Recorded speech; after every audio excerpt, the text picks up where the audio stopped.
याद होगा कि मैं आज से आप सबका ऑनलाइन क्लास लेने जा रहा हूँ। जो बच्चे क्लास 9, 10 या 6, 7, 8 में भी पढ़ते हैं उन लोगों के लिए भी ये वीडियो बहुत महत्वपूर्ण है, क्योंकि जो आज का हमारा टॉपिक है वह है टेंस। टॉपिक है हमारा टेंस। टेंस में अत्यधिक बच्चों को बहुत परेशानी होती है, तो इसलिए मैं आज का टॉपिक रखा हूँ टेंस। देखिए, जो टेंस शब्द है, जो इसका उद्भव हुआ है वह लैटिन शब्द के टेम्पस से हुआ है। यानी टेंस शब्द का जो उद्भव हुआ है वह लैटिन शब्द के टेम्पस से हुआ है। लैटिन शब्द के टेम्पस से हुआ है, जिसका अर्थ होता है टाइम। यानी टेम्पस मतलब क्या होता है? Time.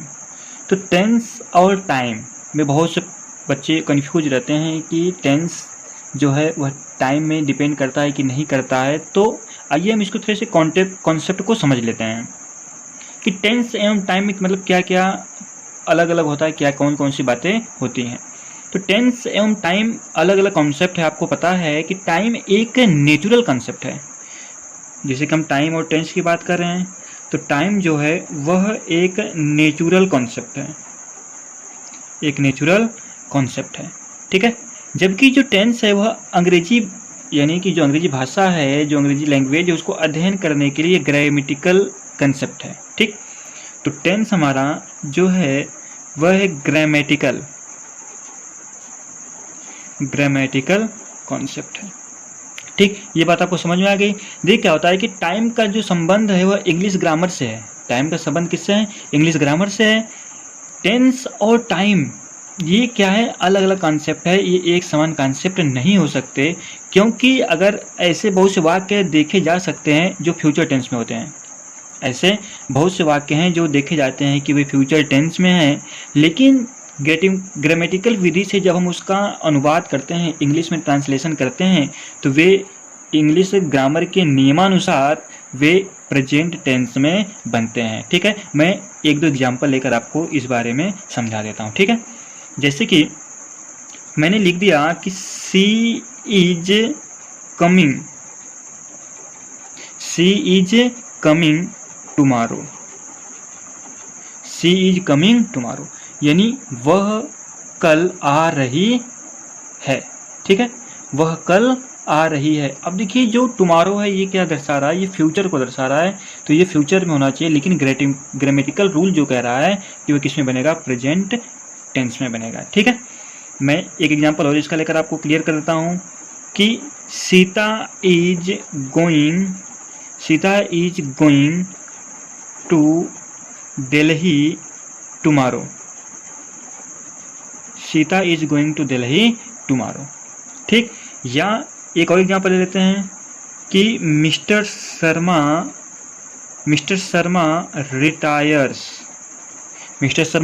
Retires in the month of January या दिसंबर लिख लेते हैं। Mister Sharma retires in the month of December, कि जो मिस्टर शर्मा है वह दिसंबर मंथ में क्या हो जाएंगे? रिटायर हो जाएंगे। ठीक। तो जब दिसंबर मंथ में वो रिटायर होंगे, तो ये क्या कर रहा है कि आगे यानी फ्यूचर की बात बतला रहा है। तो ये क्या कर रहा है कि टाइम और टेंस में यही भिन्नता है कि ये तो दिखला रहा है टाइम, लेकिन जो हमारा टेंस है वो ग्रामेटिकल रूल से यह फ्यूचर की बात कर रहा है, तो इसे हम किस में चेंज कर देंगे? प्रेजेंट में चेंज कर देंगे। आई होप आपको इतना क्लियर हुआ होगा। ठीक है। तो अभी टेंस क्या है? टेंस का परिभाषा हम कैसे देंगे? तो टेंस का परिभाषा दे सकते हैं कि टेंसेज इज, मैं लिख कर आपको समझा देता हूँ कि tenses is that form of a verb. जो टेंस है वह एक वर्ब का ही फॉर्म है, विच shows not only the time of an actions,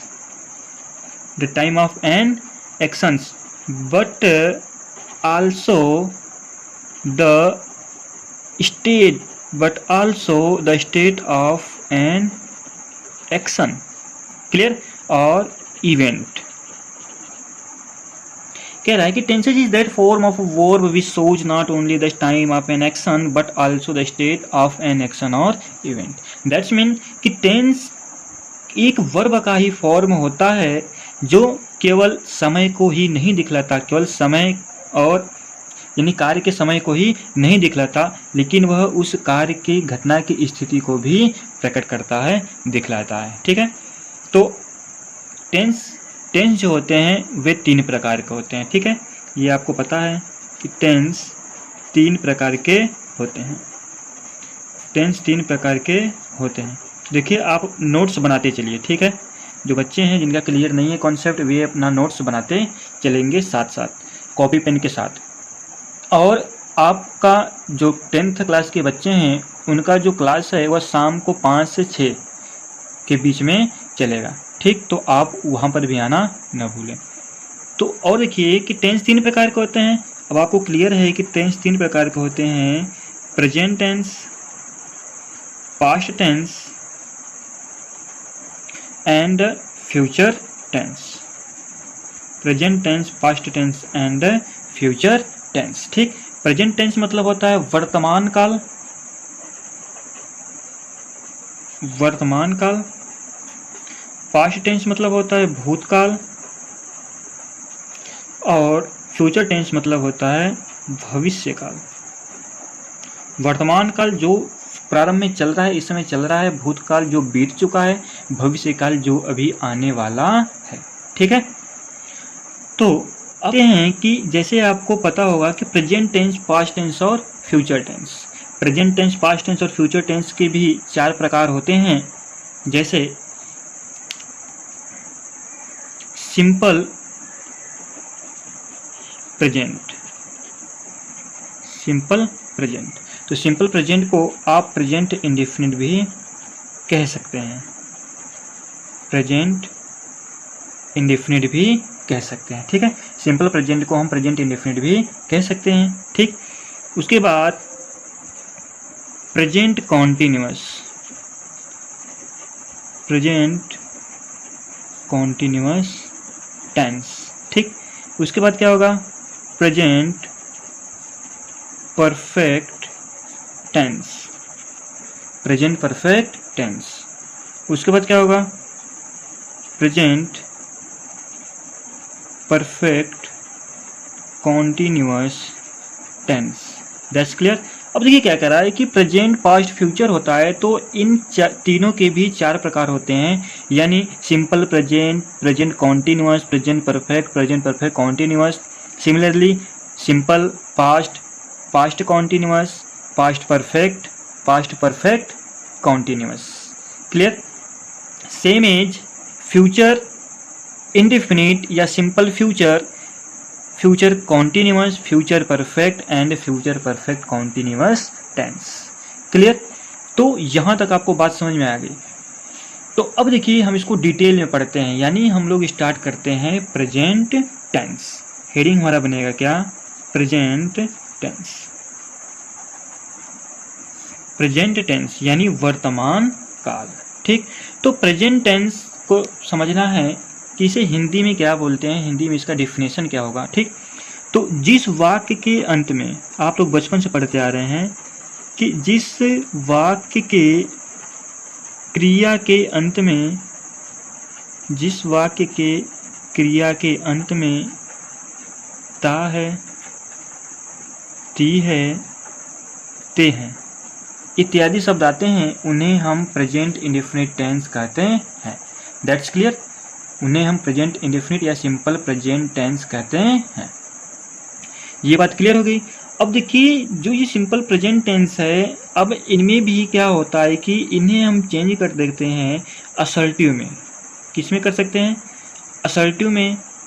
second है हमारा इंट्रोगेटिव में, असर्टिव और इंट्रोगेटिव में। ठीक, इंट्रोगेटिव निगेटिव हो जाएगा, असर्टिव में क्या होता है? अफर्मेटिव और नेगेटिव। इसको हम लोग डिटेल में भी बाद में देखेंगे। तो हमारा पहचान था कि जिस वाक्य क्रिया के अंत में ता है, ती है, ते हैं इत्यादि शब्द आते हैं, उन्हें हम सिंपल प्रेजेंट कहते हैं या सिंपल प्रेजेंट टेंस, या आप प्रेजेंट इंडेफिनिट टेंस भी कह सकते हैं। ठीक है, तो इसमें देखिए कुछ रूल होते हैं, मैं आपको बतला दूं। क्या रूल है? कि रूल ये होता है कि जब असर्टिव सेंटेंस हो, जब असर्टिव सेंटेंस हो, जब असर्टिव सेंटेंस हो, देखिए असर्टिव सेंटेंस क्या होता है, ये कॉम्बो होता है, यानी कॉम्बिनेशन होता है किसका किसका, अफर्मेटिव का, अफर्मेटिव यानी साधारण वाक्य, साधारण वाक्य प्लस निगेटिव का, और निगेटिव मतलब क्या होता है, नकारात्मक वाक्य। ठीक है, यानी असर्टिव सेंटेंस क्या होता है, अफर्मेटिव और नेगेटिव का कॉम्बो होता है, कॉम्बिनेशन होता है। तो जब असर्टिव सेंटेंस का सब्जेक्ट, जब असर्टिव सेंटेंस का सब्जेक्ट सिंगुलर हो, जब असर्टिव सेंटेंस का सब्जेक्ट सिंगुलर हो, तो जब हम ट्रांसलेट करते हैं तो मेन वर्ब में एस या ई एस जोड़कर, एस या ई एस जोड़कर उसे सिंगुलर बना लिया जाता है, उसे सिंगुलर बना लिया जाता है। देखिए जितने भी वर्ब होते हैं वे सब के सब प्लूरल रूप में होते हैं, जितने भी वर्ब होते हैं वे सभी के सब प्लूरल रूप होते हैं, उनमें एस या ई एस जोड़कर हम उन्हें सिंगुलर में चेंज कर लेते हैं। ठीक है, अब हमें एस या ई एस कब जोड़ना होगा, तो इस बात का आप ध्यान रखेंगे। मैं यहाँ पर नोट करके आपको बतला दे रहा हूँ कि हम कैसे या कब एस या ई एस जोड़ेंगे। ठीक, तो मैं सिंपल बात आपको समझाने के लिए लिख दे रहा हूँ कि यदि वर्ब का अंतिम, यदि वर्ब का अंतिम अक्षर, यदि वर्ब का अंतिम अक्षर S S O Z X C H S H है तो यदि वर्ब का अंतिम अक्षर S S O Z X C H S H है तो, ठीक है, तो जो सब्जेक्ट होगा हमारा, तो सब्जेक्ट सिंगुलर, तो सब्जेक्ट सिंगुलर, सॉरी, तो सब्जेक्ट क्या होगा, सिंगुलर होगा, और जो सिंगुलर सब्जेक्ट होगा वह हमेशा थर्ड पर्सन में आएगा। ठीक है, तो सिंगुलर सब्जेक्ट होगा और वह किस में आएगा, थर्ड पर्सन में आएगा। ठीक, थर्ड पर्सन क्या होता है ये मैं अभी आगे थोड़ा सा बता देता हूँ। ठीक, थर्ड पर्सन में आएगा और थर्ड पर्सन के साथ ही हम S S O Z X C H S S अगर रहेगा तो उसमें एस या ई एस जोड़ सकते हैं। ठीक है, यहाँ तक आपको बात क्लियर हो गई। तो यहाँ पर लिख देता हूँ मैं कि थर्ड पर्सन के साथ जोड़ा जाता है, थर्ड पर्सन के साथ जोड़ा जाता है। ठीक, तो ये आपको पता होगा कि वावेल, यदि इसमें वावेल भी आ जाए, ए ई आई ओ यू, ठीक, यदि वावेल आ जाते हैं तो इनके साथ भी हम ई एस ही जोड़ते हैं। ठीक है, अन्य स्थिति में यदि मान लीजिए कि ये सब न आए, यानी अन्य स्थिति में, अन्य स्थिति में हम क्या करते हैं, केवल वर्ब के साथ एस जोड़ देते हैं। ठीक है, ये क्या करें कि यदि वर्ब का अंतिम अक्षर S S O Z X C H S S या A E I O you है तो सब्जेक्ट सिंगुलर थर्ड पर्सन के साथ हम ई एस को जोड़ देते हैं। लेकिन अन्य स्थिति में यदि ये सब चीजें नहीं हैं तो उनके साथ हम केवल क्या जोड़ते हैं, एस जोड़ते हैं। देखिए ये बात हो रही है केवल सिंगुलर सब्जेक्ट की, केवल किसकी बात हो रही है, सिंगुलर सब्जेक्ट की। ठीक है, ये बात केवल सिंगुलर सब्जेक्ट की हम लोग किए हैं। अगर प्लूरल सब्जेक्ट है तो उसे उसी प्रकार लिख दिया जाएगा। तो हम थोड़े से चेंजेस करके आपको दिखला देते हैं। ठीक, जैसे है कि आई गो, आई गो, अब आई हमारा प्लूरल है। ठीक है, आई प्लूरल है तो देखिए इसमें एस या ई एस हम नहीं जोड़ेंगे, बस क्या लिख देंगे, आई गो। ठीक, अगर ये सिंगुलर के साथ हमें देखना पड़ेगा तो हम लोग लिख सकते हैं कि ही गोज। देखिए लास्ट में ओ आया है, जब लास्ट में ओ आया है तो हम उसमें क्या जोड़ दिए, ई एस। क्लियर, एक और देख लेते हैं कि वी सर्च, वी सर्च। अब देखिए ये प्लूरल है लेकिन सी एच हमारा दिख रहा है, ठीक, सी एच क्या है, लास्ट में सी एच आया है तो हमने बताया है कि जब सी एच रहेगा तो इसमें हम क्या जोड़ेंगे, ई एस। तो जब सिंगुलर आएगा तभी देखिए ये वी प्लूरल है इसलिए इसमें ई एस नहीं जुड़ा है, तो हम यहाँ पर लिख देते हैं ही, ई एस हम क्या करते हैं इसमें जोड़ देते हैं। ठीक है, सर्चेज। क्लियर, मैं नीचे लिख देता हूँ SEARCHES। क्लियर। अब देखिए अगर कुछ दूसरा सेंटेंस हम लेकर आपको समझा देते हैं कि वी क्लास, ठीक, जब वी क्लास होगा तो जब हम, ये क्या है एस एच लास्ट में है लेकिन ये क्या है हमारा प्लूरल है, तो प्लूरल के साथ हम एस या ई एस नहीं जोड़ते, वह क्या लिखा है सिंगुलर सब्जेक्ट के साथ ही। तो सिंगुलर सब्जेक्ट मान लीजिए हमारा ही हो जाएगा तो यहाँ पर क्या हो जाएगा, क्लासेज। यहाँ तक आपको बात समझ में आ गई। एक मैं एग्जांपल और लेकर आपको दिखला देता हूँ कि दे फेच, ठीक, दे फेच हो गया। जब हम इसका बनाएंगे तो हो जाएगा दे, तो जब ये क्या है प्लूरल में है तो सिंगुलर में हम लिख लेते हैं ही, अब लास्ट में सी एच है तो इसमें हमें क्या जोड़ना पड़ेगा, ई एस। मैं बताया कि सभी जो वर्ब होते हैं वो प्लूरल में होते हैं, हम उन्हें यस या ई एस जोड़कर क्या करते हैं, सिंगुलर बना लेते हैं। तो देखिए ये बात हमारी हो रही थी अभी ई एस जोड़ने की। ठीक, अब अन्य वर्ब के साथ मैं आपको करके दिखला देता हूँ। ठीक है, देखिए अन्य वर्ब के साथ मैं यहाँ पर एक छोटी सी हेडिंग बना देता हूँ आपके लिए।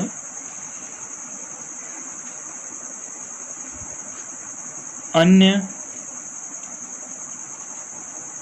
वर्ब के साथ, ठीक है, अन्य वर्ब के साथ, जैसे वी प्ले, जैसे वी प्ले या यू से, ठीक है, आई प्रे या आई पे। ठीक, तो जब हम इसका चेंज करेंगे यानी जब ये क्या है लास्ट में क्या है हमारा वर्ब के वाई है, यहाँ भी वाई है, यहाँ भी वाई है और यहाँ पर भी वाई है। ठीक, तो हम इन सब में क्या जोड़ देंगे, एस जोड़ देंगे जब सिंगुलर बनेगा। तो he plays, he says, he praise, he page. Clear, यहां तक आपको बात समझ में आ गई। लेकिन यदि जब वर्ब का अंतिम अक्षर, जब वर्ब का अंतिम अक्षर, लेकिन जब वर्ब का अंतिम अक्षर वाई हो, जब वर्ब का अक्षर अंतिम अक्षर क्या हो, वाई हो, और इससे पहले,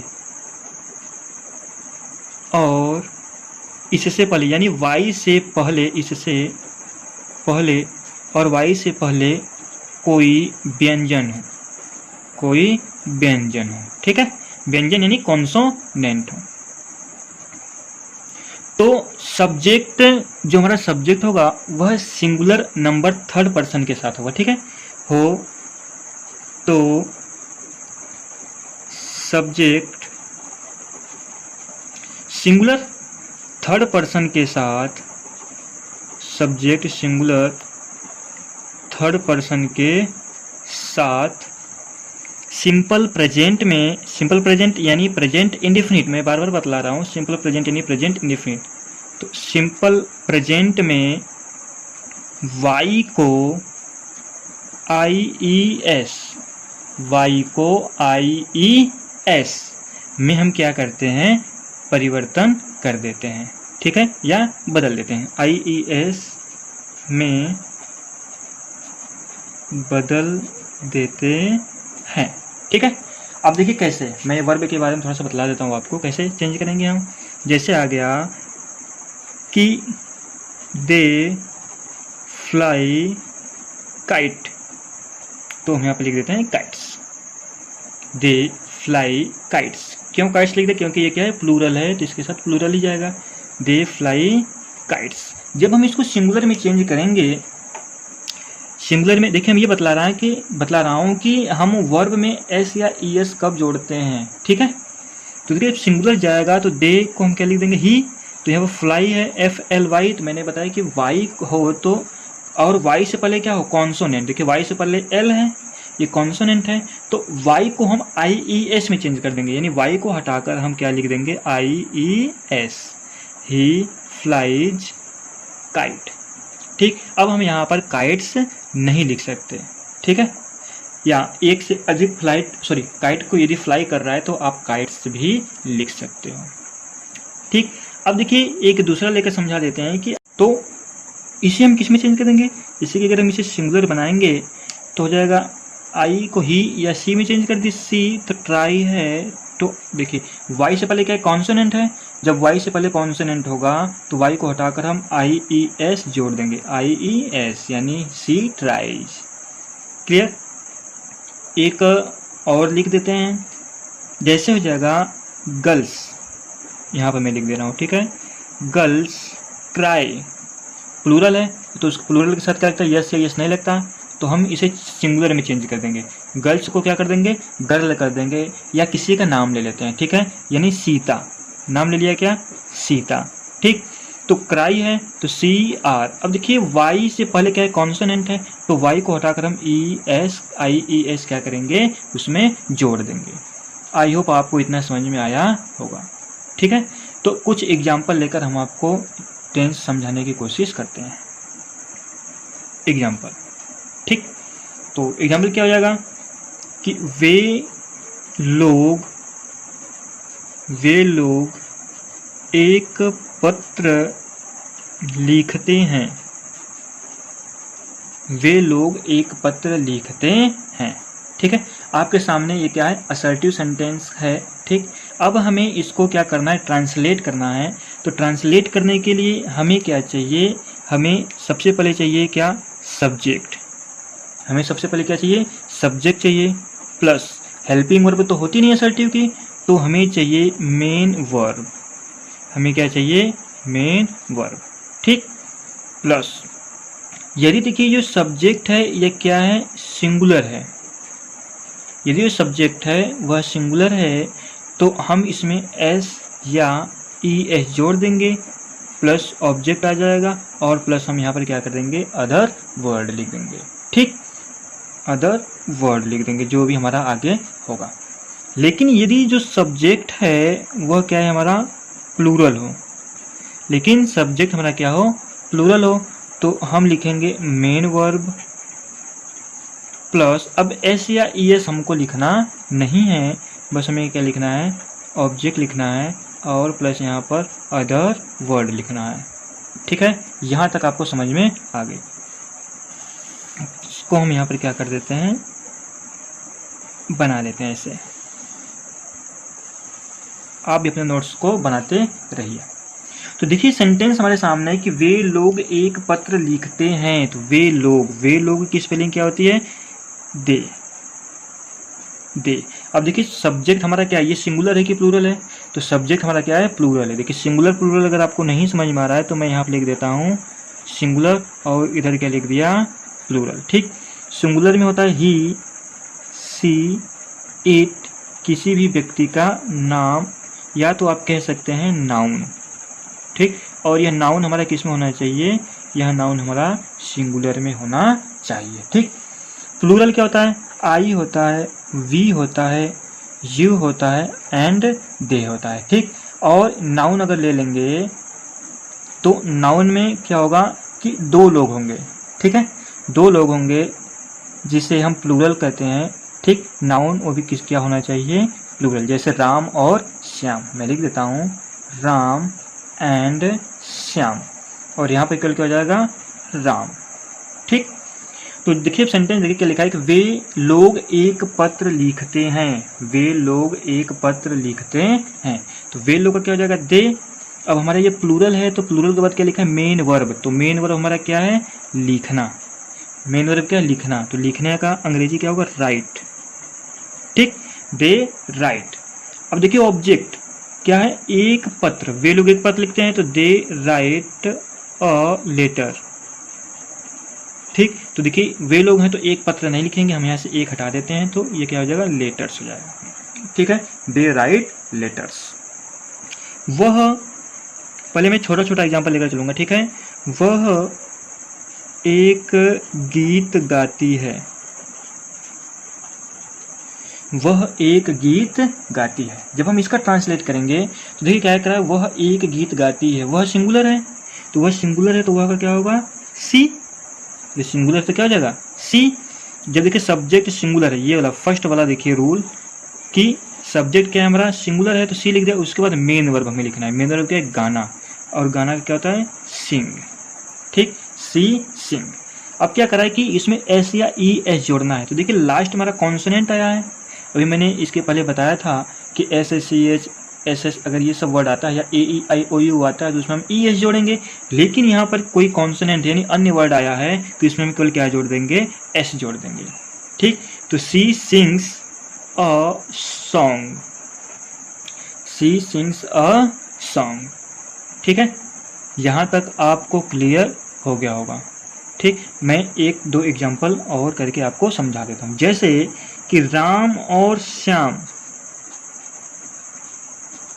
राम और श्याम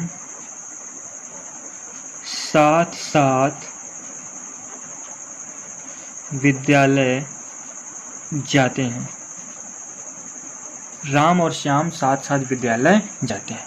अब देखिए हमारा पहचान क्या था, हम इसे कैसे पहचानेंगे कि प्रेजेंट इंडेफिनिट है। तो मैंने बताया था जिस वाक्यांत में ता है, ती है, ते हैं, देखिए ते हैं, ती हैं और ते हैं आया है, ठीक है, यानी प्रेजेंट इंडेफिनिट या सिंपल प्रेजेंट भी कह सकते हैं।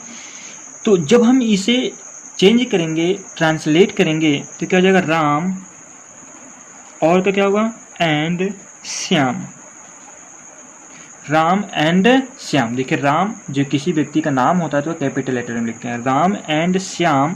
अब देखिए ये दो लोग हो गए, तो दो लोग के लिए मैं बता रहा हूँ, राम एंड श्याम आया था तो ये क्या रहेगा, हमारा प्लूरल है। जब प्लूरल रहेगा तो कौन सा रूल लगेगा, सेकेंड वाला।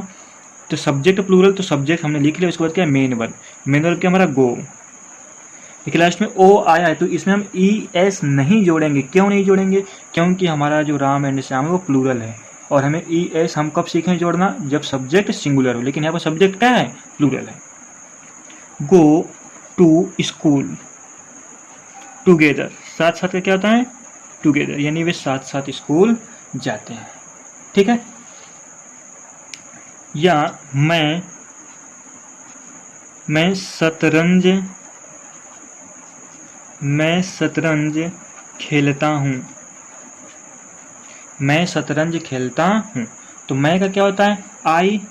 अब देखिए आई क्या है हमारा, प्लूरल में है, ठीक। तो नीचे वाला लगेगा मेन वर्ब क्या है, खेलना, आई प्ले। शतरंज का क्या होता है, चेस, आई प्ले चेस, ठीक।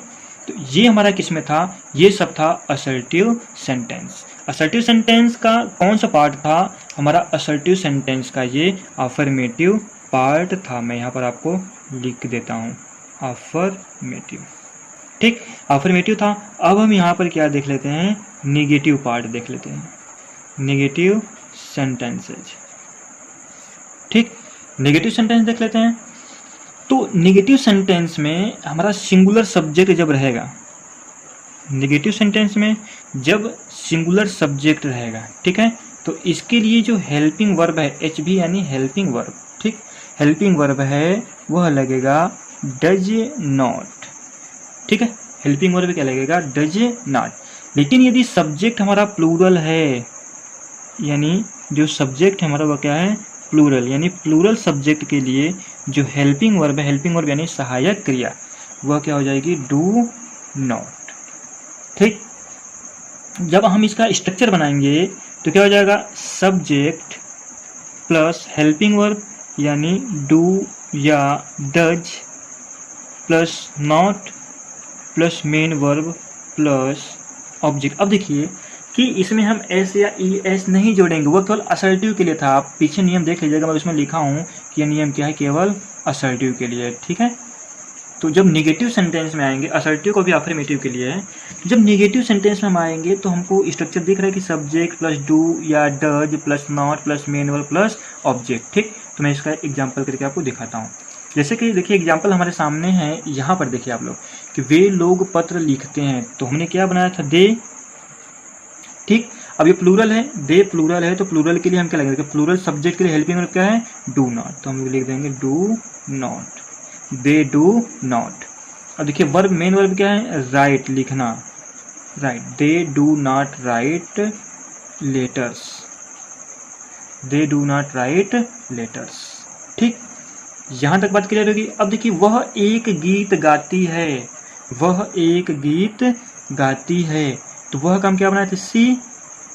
ठीक, अब सिंगुलर सब्जेक्ट है तो हेल्पिंग वर्ब हम क्या लगाएंगे, डज नॉट। देखिए सब्जेक्ट हो गया, फिर डज नॉट, तो सी डज नॉट, फिर मेन वर्ब क्या है, सिंग, सॉरी मेन वर्ब क्या है, सिंग, तो हमने क्या लिख दिया, सिंग। लेकिन हम निगेटिव में एस या ई एस को नहीं लगाएंगे, फिर उसके बाद लिख देंगे object, sing the song, full stop. Clear. अब राम एंड श्याम, तो देखिए कि राम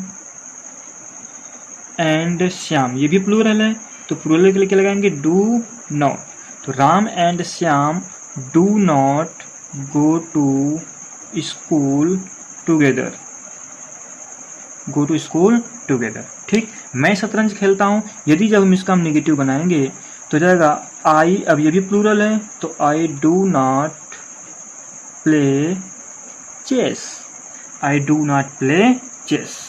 क्लियर, आपको ये बात समझ में आ गई। अब देखिए हम इसका इंट्रोगेटिव सेंटेंस देख लेते हैं। ठीक है, जब हम इसे इंट्रोगेटिव सेंटेंस में चेंज करेंगे, मैं यहाँ लिख दे रहा हूँ इंट्रोगेटिव सेंटेंस। देखिए इंट्रोगेटिव सेंटेंस मतलब होता है प्रश्नवाचक वाक्य। प्रश्नवाचक वाक्य को हम दो प्रकार से सॉल्व कर सकते हैं, मैं दोनों का स्ट्रक्चर यहाँ पर लिख दे रहा हूँ। ठीक है, फर्स्ट क्या हो जाएगा कि पहले तो हेल्पिंग वर्ड से प्रारंभ होगा। ठीक, हेल्पिंग वर्ड से मैं आपको लिख के बता देता हूँ कि आपको और क्लियर हो जाए कि जब वाक्य क्या से प्रारंभ हो, जब वाक्य क्या से प्रारंभ हो, जब वाक्य क्या से प्रारंभ हो, तो क्या की अंग्रेजी, तो क्या की अंग्रेजी न लिखकर, क्या की अंग्रेजी न लिखकर उस टेंस की हेल्पिंग वर्ब, उस टेंस की हेल्पिंग वर्ब यानी सहायक क्रिया, उस टेंस की हेल्पिंग वर्ब को सबसे पहले लिखते हैं, को सबसे पहले सब्जेक्ट के अनुसार लिखते हैं, के अनुसार लिखते हैं। सबसे पहले किसके अनुसार लिखते हैं, सब्जेक्ट के अनुसार लिखते हैं। ठीक है, तो अब देखिए यहाँ पर हम स्ट्रक्चर बना लेते हैं कि देखिए हेल्पिंग वर्ड तो हमको पता है कि सिंगुलर के लिए डज होता है, प्लूरल के लिए डू होता है, तो सबसे पहले हम बना लेते हैं कि डू या डज। उसके बाद क्या होगा, हमारा सब्जेक्ट होगा, उसके बाद होगा मेन वर्ब, उसके बाद क्या होगा ऑब्जेक्ट, और लास्ट में हम क्या लगा देंगे, क्वेश्चन मार्क। ये हमारा क्या बन गया, स्ट्रक्चर। ठीक है, स्ट्रक्चर बन गया। तो अब देखिए इस पर हम एग्जाम्पल कर लेते हैं, एग्जाम्पल कर लेते हैं क्या, जैसे सेंटेंस हो गया कि किसान क्या किसान अपना खेत जोतता है, क्वेश्चन मार्क। क्या किसान अपना खेत जोतता है, तो देखिए कह रहा है क्या किसान अपना खेत जोतता है, तो ये क्या से प्रारंभ है, तो हम क्या की स्पेलिंग नहीं लिखेंगे।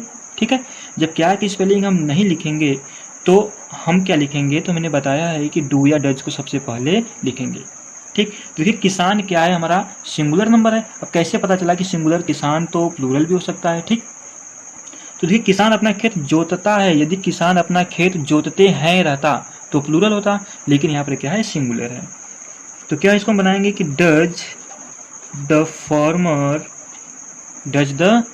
फॉर्मर प्लाऊ, जोतना क्या होता है, प्लाऊ, और अपना किसान के लिए क्या हो जाएगा, हिज फील्ड, FIELD, और लास्ट में क्या लगा देंगे हम, क्वेश्चन मार्क, कि does the former plough his field.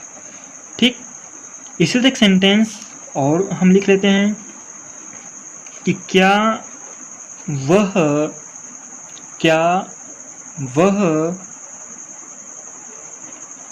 नदी में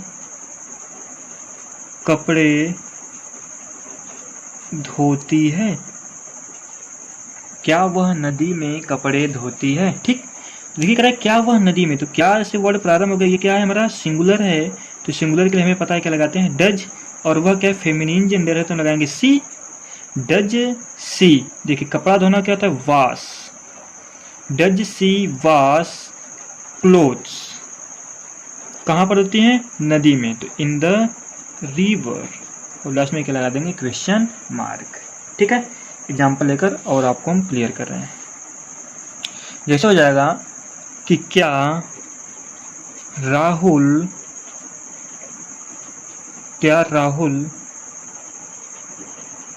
का भाई, क्या राहुल का भाई खेलता है? सिंपल से लेकर चलते हैं, ठीक है, खेलता है तो क्या है, तो क्या अब ये राहुल का भाई क्या है सिंगुलर। अब देखिए कुछ लोग इसमें कंफ्यूज हो जाते हैं कि राहुल है उसका भाई है, यहाँ पर कल एक ही व्यक्ति को इंडिकेट किया गया है कि राहुल का भाई, राहुल नहीं है राहुल का भाई है। तो जब ये राहुल का भाई है तो यहाँ पर क्या हो जाएगा डज, क्या यहाँ पर डज राहुल्स ब्रदर, इसको ब्रदर ऑफ राहुल भी लिख सकते हैं, डज राहुल्स ब्रदर प्ले और क्वेश्चन मार्क। ठीक, समझ में आया होगा। एक ले लेते हैं कि क्या तुम उसे पीटते हो? क्या तुम उसे पीटते हो, तो क्या तुम उसे पीटते हो, तो क्या ये क्या तुम, यू हमारा प्लूरल है तो प्लूरल के लिए हम क्या लगाते हैं हेल्पिंग वर्ब, प्लूरल के लिए हम लगाते हैं डू, यू पीटना क्या था बिट, और उसे का क्या हो जाएगा हिम, और यहाँ पर question mark, do you bit him. ठीक, एग्जाम्पल एक और बता देता हूं मैं कि क्या वे लोग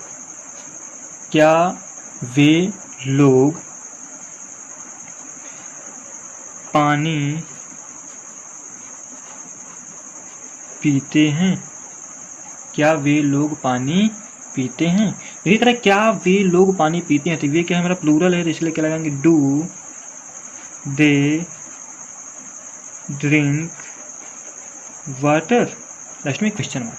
देखिए क्या है डू सब्जेक्ट क्या हो गया दे, मेन वर्ब क्या हो गया ड्रिंक, और ऑब्जेक्ट क्या हो गया वाटर, और लास्ट में क्या लगा देंगे हम क्वेश्चन मार्क। ठीक है, नेक्स्ट, क्या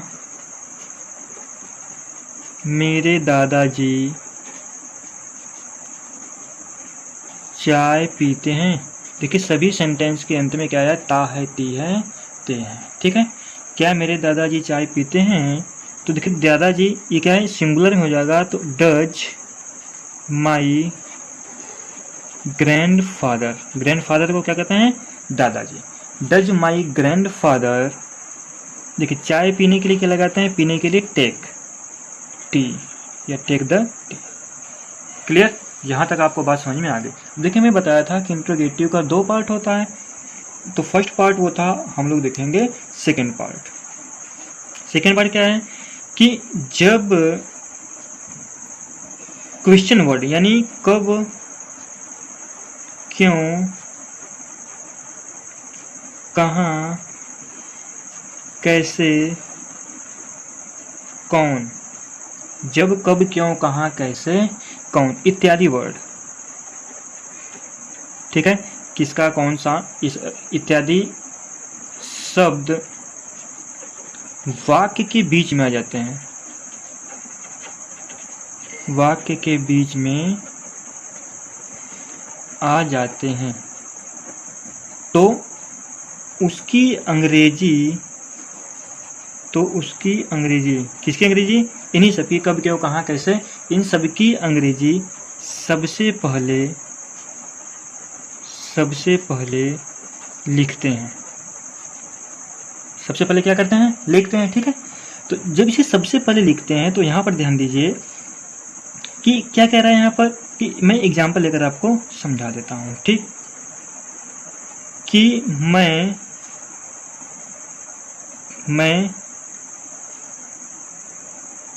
अपना पाठ याद क्यों करता हूँ, मैं अपना पाठ याद क्यों करता हूँ, देखिए क्वेश्चन मार्क, ठीक है। तो यहाँ पर देखिए कि इसका स्ट्रक्चर हम लोग देख लेते हैं कि सबसे पहले WH का मतलब WH क्वेश्चन वर्ड, यानी what, when, why, where, which, whose, whom, ठीक है।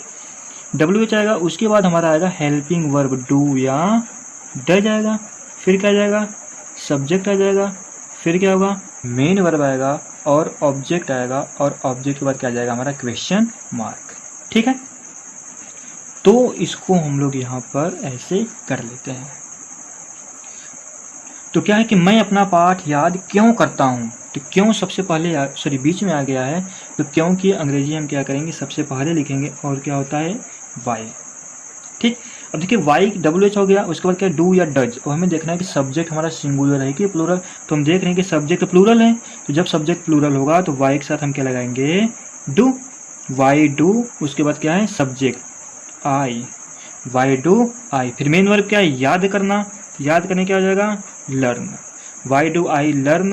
अब आई के लिए जो अपना का जो मीनिंग होगा, स्पेलिंग होगा, वो क्या होगा माई lesson, why do I learn my lesson, ठीक। यहां पर मैं ले लेता हूं कि सीता और गीता, सीता और गीता, सीता और गीता जंगल में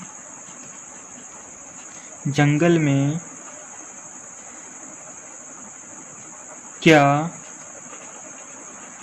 करती हैं, सीता और गीता जंगल में क्या करती हैं, ठीक। जब हम इसका इंग्लिश में ट्रांसलेट करेंगे तो क्या कहता है कि वाट, ठीक। अब इसको ता है, ते है, ये क्या है प्लूरल में है, तो प्लूरल के लिए हम क्या लगाएंगे do, what do Sita and Gita, what do Sita and Gita. देखिए करना क्या होता है डू, जंगल में का इन द जंगल या फॉरेस्ट, ठीक है। अब देखिए लिखते हैं हम लोग शेर हिरन का पीछा क्यों करता है, शेर हिरन का पीछा क्यों करता है, ठीक। तो बना लेते हैं कि द लायन, सॉरी हमारा क्या है क्यों बीच में है, ठीक। जब क्यों बीच में है तो सबसे पहले हम क्या लिखेंगे, क्यों की स्पेलिंग क्या होती है वाई। अब हेल्पिंग में देखिए शेर क्या है सिंगुलर है, तो सिंगुलर के हम क्या लगाते हैं does, why does the lion, पीछा करना क्या होता है चेस करना, ठीक है, या फॉलो करना आप लिख सकते हैं, तो चेस में लिख देता हूँ कि why does the lion chase to हिरन, हिरन की स्पेलिंग होती है डियर, DEER, क्लियर। तो यहाँ तक आपको मेरी बात समझ में आ गई होगी, ठीक है। मैं एक एग्जाम्पल और लेकर आपको और अच्छे से समझाने की कोशिश करता हूँ, क्या कि अध्यापक बच्चों को कहाँ पढ़ाते हैं, अध्यापक बच्चों को कहाँ पढ़ाते हैं, तो कहाँ की स्पेलिंग क्या होती है वेयर।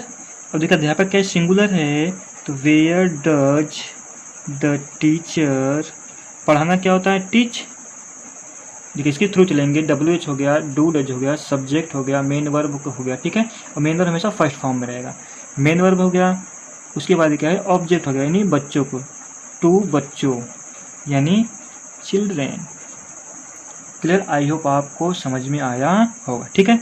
यदि मान लेते हैं कि हमारा इंट्रोगेटिव निगेटिव हो जाता, यदि हमारा सेंटेंस इंट्रोगेटिव निगेटिव हो जाता, क्या हो जाता इंट्रोगेटिव निगेटिव, तो जब इंट्रोगेटिव निगेटिव हो जाता तो इसका मैं एक सिंपल में आपको बतला दे रहा हूँ। जैसे हो जाता कि क्या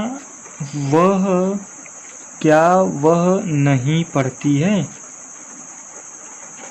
क्या वह नहीं पढ़ती है। यदि ऐसा सेंटेंस अगर आपके सामने मिल जाए कि इंट्रोगेटिव भी हो और निगेटिव भी हो, तो देखिए सिंगुलर है तो हम लोग लगाएंगे डज, ठीक। अब वह की स्पेलिंग क्या हो जाएगी सी। अब देखिए जो नॉट है ना, ये सब्जेक्ट के बाद लगाएंगे, जैसे लिखा है वैसे ही लिख देंगे कि डज सी नॉट, पढ़ना क्या होगा, रीड। ठीक, डज नॉट सी नहीं, डज सी नॉट रीड, देखिए जैसे लिखा है डज सी नॉट रीड। ठीक, एक एग्जांपल और मैं आपको समझा देता हूँ कि आपको क्लियरिटी हो जाए। जैसे क्या राम उसे नहीं, क्या राम उसे नहीं पढ़ाता है, क्या राम उसे नहीं पढ़ाता है। ठीक, तो क्या है, तो हम लोग क्या लगाएंगे, डज, क्योंकि सिंगुलर है, राम है ना, तो डज राम। अब देखिए हमेशा सब्जेक्ट के बाद नॉट लगाते हैं, does Ram not teach him, उससे क्या जाएगा, हिम। ठीक, यदि आप इसका स्ट्रक्चर जाना चाहते हैं तो स्ट्रक्चर हो जाएगा कि हेल्पिंग वर्ब या WH क्वेश्चन वर्ड भी रहेगा तो भी बना सकते हैं। ठीक है, तो पहले हेल्पिंग वर्ब का बना देता हूँ यहाँ पर कि helping verb plus subject plus not plus main verb plus object plus question mark. ठीक है, सेकेंड नंबर भी इसका बना देता हूँ, पहले इसको फर्स्ट नंबर आप लोग देख लीजिएगा। ये सेकेंड नंबर क्या हो जाएगा इसका कि यदि WH रहेगा तो WH हेल्पिंग वर्ब हो जाएगा, सब्जेक्ट हो जाएगा, नॉट हो जाएगा, मेन वर्ब हो जाएगा और लास्ट में हमारा ऑब्जेक्ट हो जाएगा और यहाँ पर क्वेश्चन मार्क हो जाएगा। ठीक है, आई होप आपको इतना समझ में आया होगा। ठीक, यदि आपको नहीं आ रहा है तो आप कमेंट बॉक्स में लिखकर पूछ सकते हैं या लाइव चैट भी कर सकते हैं। ठीक, और जो क्लास 10th के बच्चे हैं वे शाम को 5 से 6 आना न भूलें, क्योंकि उनका प्रोज का क्लास चलेगा या पोइट्री प्रोज कोई एक क्लास स्टार्ट करें। जब हम लोग अगली वीडियो में मिलेंगे तो हम लोग पढ़ेंगे present continuous tense. Thank you.